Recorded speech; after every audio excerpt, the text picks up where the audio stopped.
Hi guys, Joe Protocol here. Welcome back to another tip trick in the area of drum and bass production. And in this video, I want to focus on atmospheres and a very particular type of atmosphere I'm calling a distant riser. Now, I use one of these sounds in a track I recently released called Synthesis 101 as part of the Offcuts EP I released on my label Notion Audio. And the sound sounds something like this.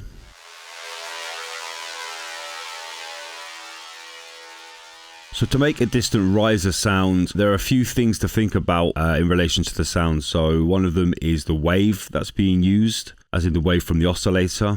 This is definitely a saw type wave. And then the second thing to think about is the envelope.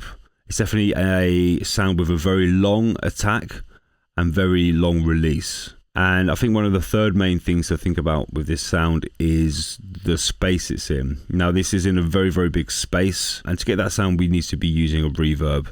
So I'm going to dive into Ableton now and show you how to create this sound using the Vital Synth and an inbuilt Ableton reverberation unit. So here we are in Ableton with the Vital patch, which I created earlier. So I'm just going to play the sound through.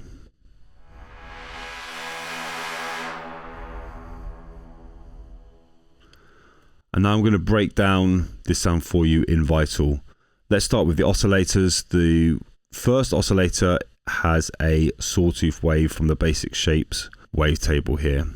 And the one below is dropped by a whole octave by -12 here on the pitch controls. And I've actually chosen a square wave for this one because something about it, just the combination of the two suited this sound a little bit better. As you can see, I've got a unison voice number of 8 on here. If I take that away, you can hear the difference. Very mono sounding sound. So increase the voices gives it like a nice bit of width here.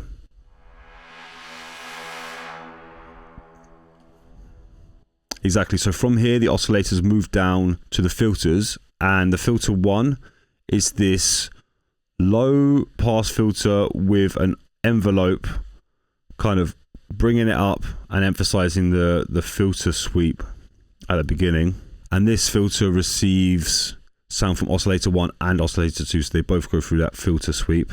And then from here, filter 1 moves on to filter 2, chosen from here. And what this has is a high pass filter on it, so I cut out the low ends just to emphasize that distance. With the low frequencies, you can make it sound like it's a little bit kind of closer to you, and kind of like a little bit more in the room. So opening up the high pass filter here and cutting out the low ends brings in a bit more distance.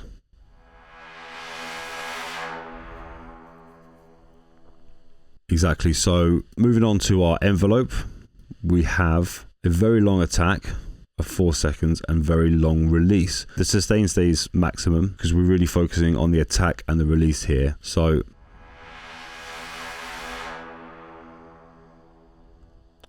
as you can see, that's a really important factor of it, because with a quick attack, it doesn't give that rising effect. So I did a couple of other effects here, most notably a soft clip, just to increase the harmonics a bit and just add a bit more grit into the original oscillator combination. And then EQ below just to kind of emphasize the low cut and increase the highs a little bit more, just to kind of brighten it up a little bit.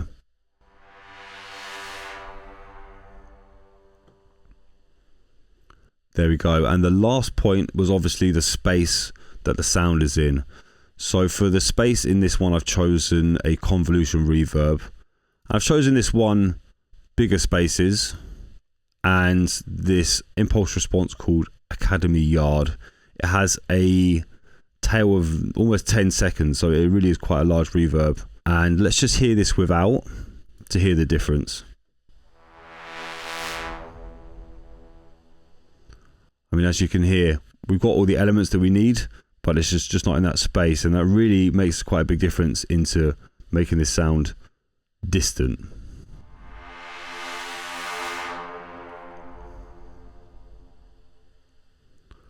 And that's all for today's tutorial. I mean, that's quite a quick one because there aren't so many elements to consider, but as you can see, just a few things gives quite a big result. So if you enjoyed the tutorial, please be sure to like, subscribe, grab a copy of my Offcuts EP, which was out very recently on my label Notion Audio. Grab that from Bandcamp. And if you enjoy Vital and want a few more presets for your synth, then I've also got a preset pack of Vital, which can help you with your creative endeavors. So that was it, and I'll see you in the next video.